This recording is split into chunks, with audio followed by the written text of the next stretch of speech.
Almas queridas, Jesus nos abençoe. Aqui estamos, dando continuidade ao estudo sequenciado do Evangelho segundo o Espiritismo. Estamos no capítulo 10, Bem-aventurados os misericordiosos. Nas semanas anteriores, estudamos estes temas ou tópicos. Perdoai para que Deus vos perdoe, reconciliação com os adversários, o sacrifício mais agradável a Deus, o argueiro e a trave no olho. Não julgueis para não serdes julgados. Atire a primeira pedra aquele que estiver sem pecado. Perdão das ofensas, a indulgência. E nesta oportunidade, vamos estudar o que está no item 19. É permitido repreender os outros? Temos o direito de censurar as pessoas, de admoestar as pessoas? Temos o direito de fazermos alguma advertência? A resposta pode ser sim e pode ser não, como veremos nos próximos minutos. E para bem orientar o nosso pensamento, vamos ler a pergunta e a resposta que estão no número 19. Ninguém, sendo perfeito, seguir-se-á que ninguém tem o direito de repreender o seu próximo? A resposta do Espírito São Luís: certamente que não é essa a conclusão a tirar-se, porquanto cada um de vós deve trabalhar pelo progresso de todos, e sobretudo daqueles cuja tutela vos foi confiada. Por isso mesmo, deveis fazê-lo com moderação, para um fim útil, e não, como as mais das vezes, pelo prazer de denegrir, que significa manchar, infamar. Neste último caso, a repreensão é uma maldade. No primeiro, é um dever que a caridade manda seja cumprido com todo o cuidado possível.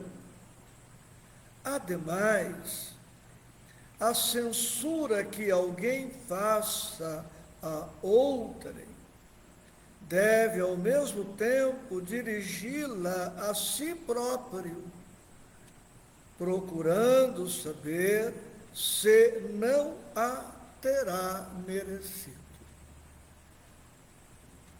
Após a leitura,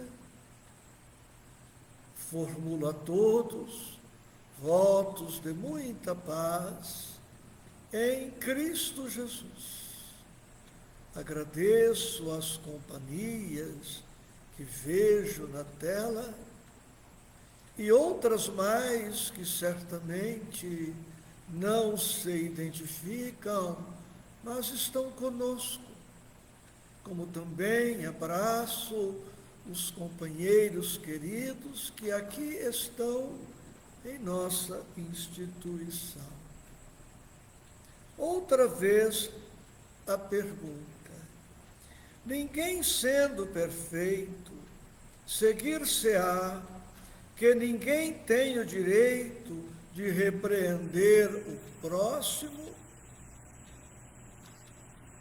E São Luís nos orienta, e também podemos nos valer da lógica, do bom senso.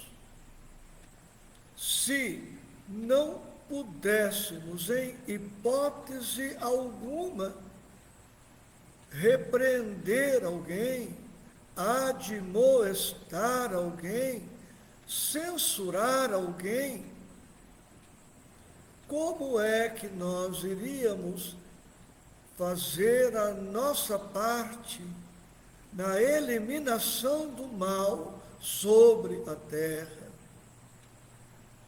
Algumas situações, muito comuns, aliás, se um professor ou professora não puder censurar um aluno,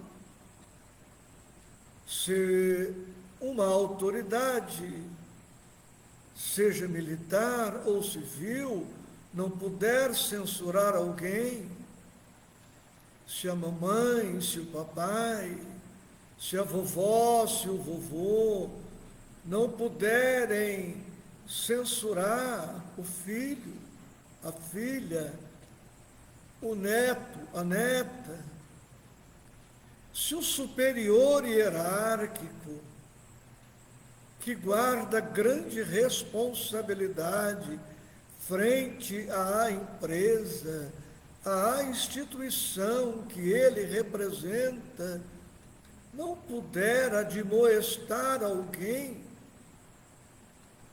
como esta empresa conseguirá atingir os seus objetivos com uma permissividade que é negligência, que é omissão, que é irresponsabilidade?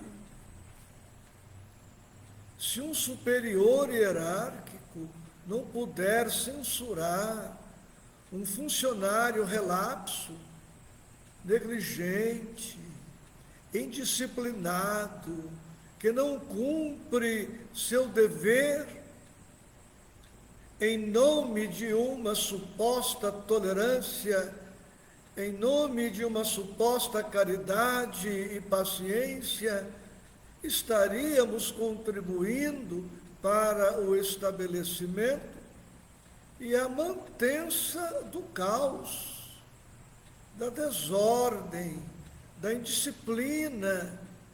Estaríamos estimulando a irresponsabilidade. E como ficaríamos diante do funcionário dedicado, honesto, cumpridor das suas obrigações, se o funcionário negligente, leviano, irresponsável, não pode ser criticado, deve ser aceito em tudo sempre, e ao final do mês recebe o mesmo salário do funcionário responsável, dedicado, zeloso. Qual o estímulo para o funcionário que é correto, que cumpre com as suas obrigações? Se a própria justiça divina trata o bom de forma diferente do perverso, se a própria justiça divina estabelece a lei de causa e efeito, estabelecendo que a cada um segundo as suas obras, e por aí se vê que Deus ama o perverso, mas por amar o perverso, o corrige. Quantas vezes a reencarnação, as limitações orgânicas, cerebrais, funcionam como corretivo para que o espírito, na dor, na lágrima, na dificuldade, aprenda a agir adequadamente.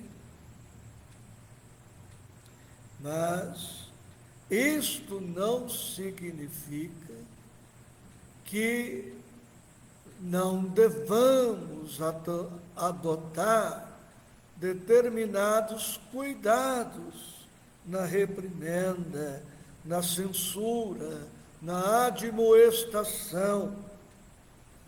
A repreensão pode ser negativa e positiva. O Evangelho nos diz quando a repreensão é negativa. E também nos diz quando a repreensão é positiva e, portanto, bem-vinda, necessária. A repreensão é negativa quando é feita sem moderação, portanto, com excesso. A repreensão é negativa quando não atende a uma finalidade útil, sendo a repreensão a crítica pela crítica. A repreensão será negativa sempre que não obedecer aos cuidados necessários estabelecidos pela educação, pelo Evangelho, pela ética. Ou seja, a repreensão negativa é aquela que nasce da negatividade daquele que repreende. Pode até ter alguma razão no mérito, mas está se valendo de métodos inadequados.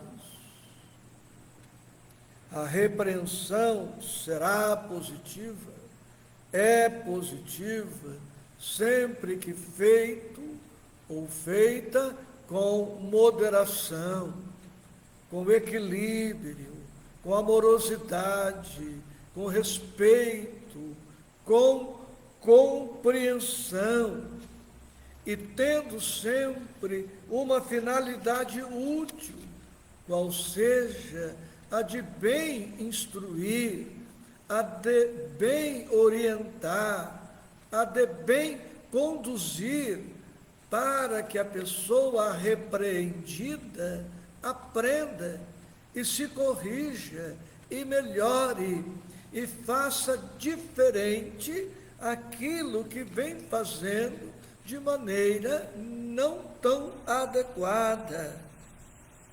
A repreensão é positiva sempre que obedece à boa educação, os princípios do Evangelho, portanto, tolerância, paciência, amorosidade. Agora, no texto de São Luís, vemos que é preciso evitar aquilo que se chama projeção. Não podemos projetar os nossos erros nas demais criaturas, criticando nelas o defeito que em verdade está em nós. Eis repetindo o que São Luís anotou. Ademais, a censura que alguém faça a outrem deve, ao mesmo tempo, dirigi-la a si próprio, procurando saber se não a terá merecido. Ou seja, em tese, adotados os cuidados necessários, podemos sim repreender o próximo, como diz o texto, especialmente aqueles que, sob algum título, estão sob a nossa tutela, sob a nossa orientação. Mas precisamos nos cercar de autoridade moral, precisamos apresentar uma conduta exemplar naquele tópico que estamos nos propondo a criticar alguém. Como um fumante ousaria criticar outro fumante? Como um alcoolista ou um dependente de outra substância química, as proibidas especialmente, vai se permitir o direito de criticar outro alcoolista, outro dependente químico? Como uma pessoa desonesta, sob qualquer ângulo, vai se achar no direito de criticar outro desonesto? Em tudo, será sempre muito bem-vinda a exemplificação, recordando aquele velho brocardo de que a palavra empolga, mas o exemplo arrasta. Mas em tudo devemos nos recordar sempre da excelência, da compreensão, da compaixão, da orientação para o bem e da orientação para o correto. A compreensão, a compaixão, a boa orientação para o bem são atitudes melhores que a admoestação, melhores que a crítica, que a censura. Porque a compreensão, a compaixão e outros estados mais, nesta linha de raciocínio, estarão sempre lastreados nas boas emoções, nos bons sentimentos e nas boas palavras, enquanto que a censura, a admoestação, a crítica, a advertência podem nascer de uma animosidade, de uma má vontade, de um mau humor, de uma irritação do crítico. Dito isto, gostaria de trazer agora duas contribuições do Espírito Emmanuel. Uma está no livro Pão Nosso, capítulo 37, por título Seria Inútil. E esta página nos recorda que a advertência,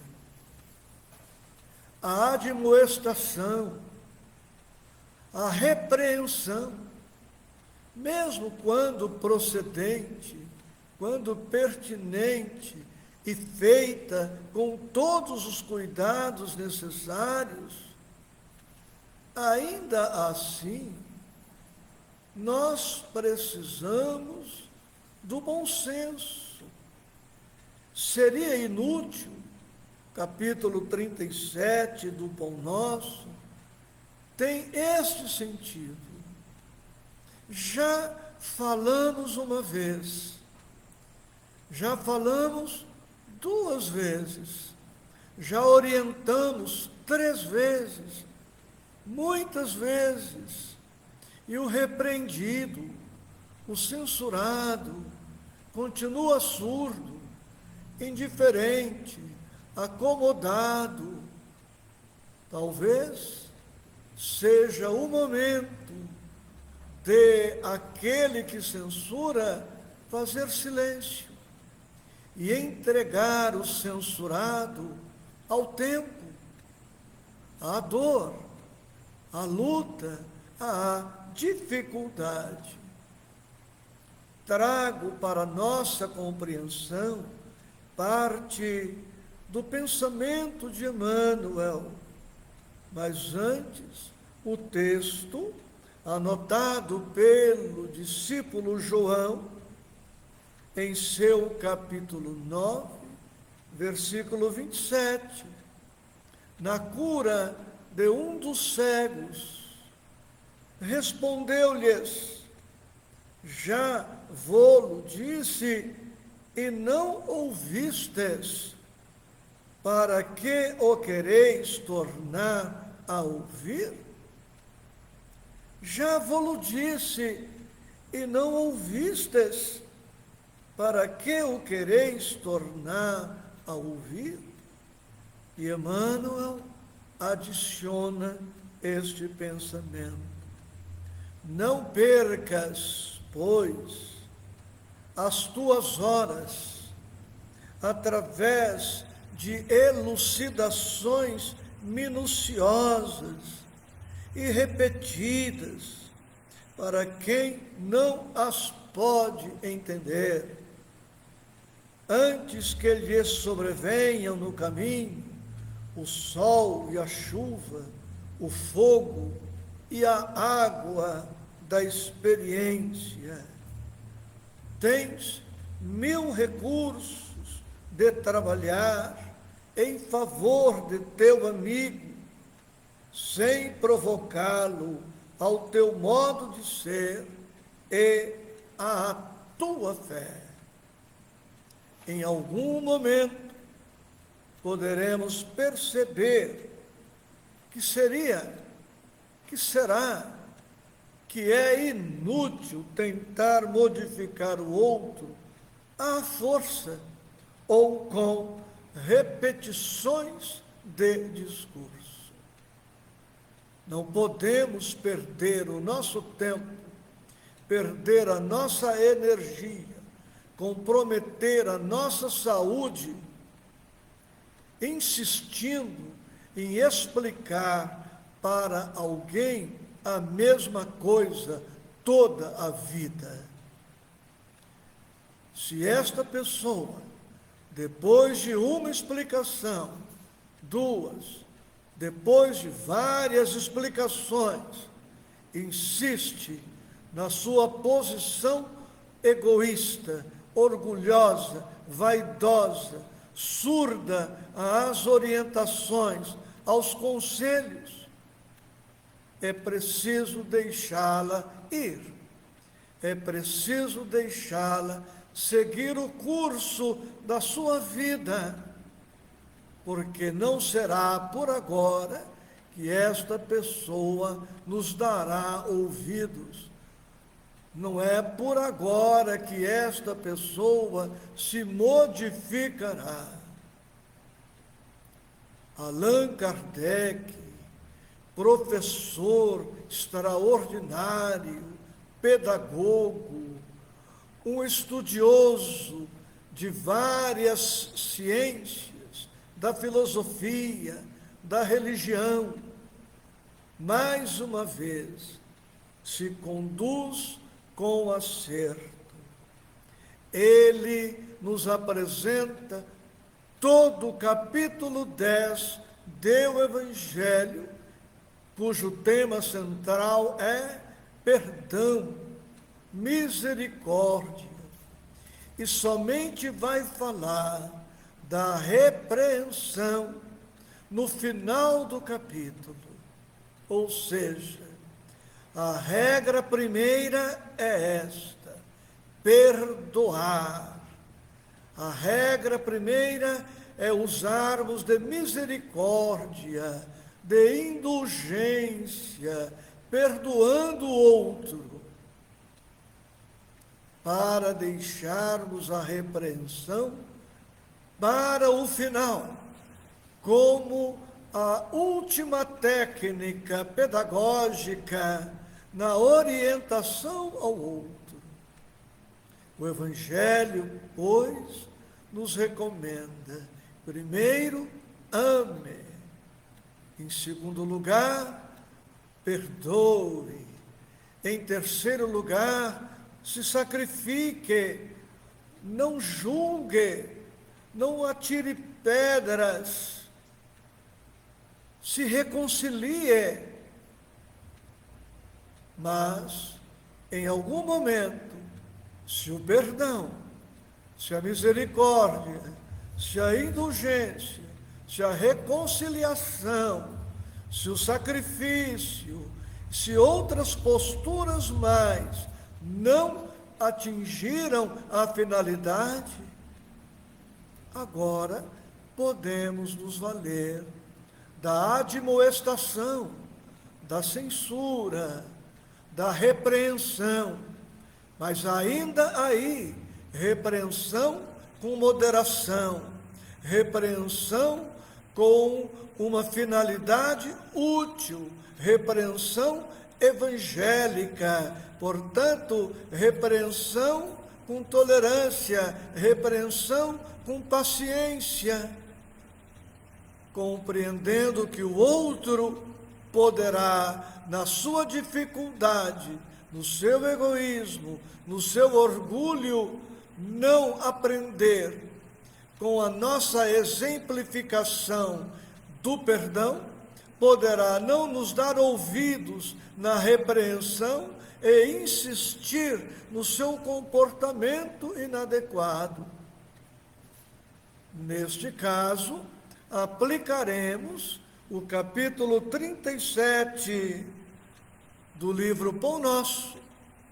Vamos entregar a pessoa ao tempo, às lutas, às experiências, às dores que ela certamente haverá de enfrentar para um dia, em algum lugar, de uma certa forma que a vida saberá escolher, finalmente aprender as lições que necessita aprender.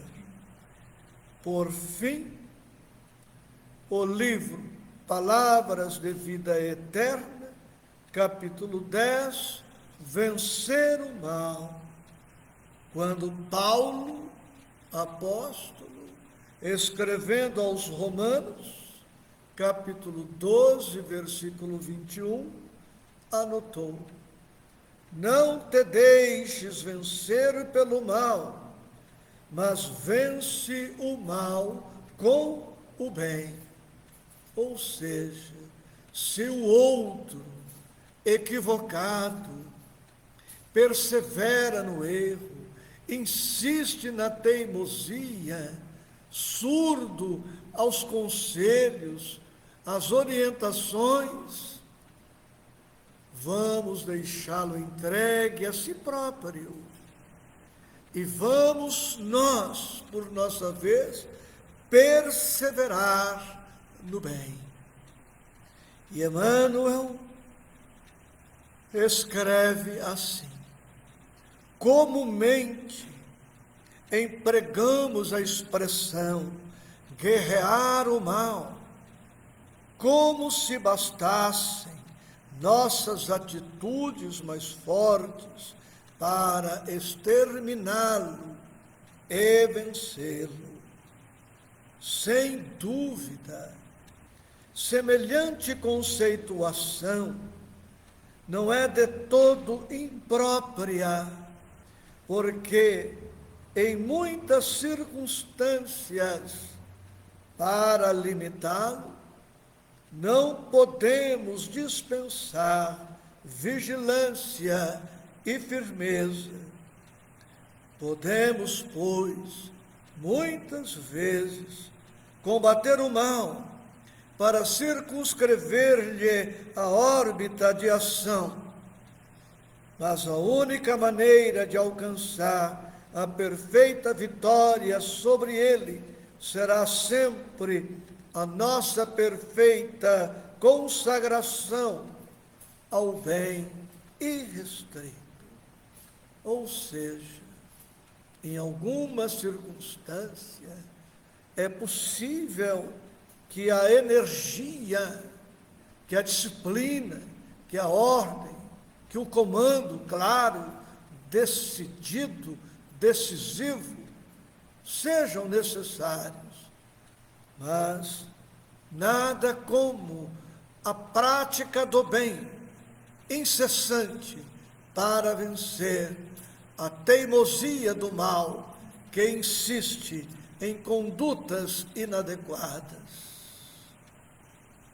Almas queridas, a todas, a todos, a minha gratidão, o meu amor, com votos de segurança e paz em Cristo Jesus.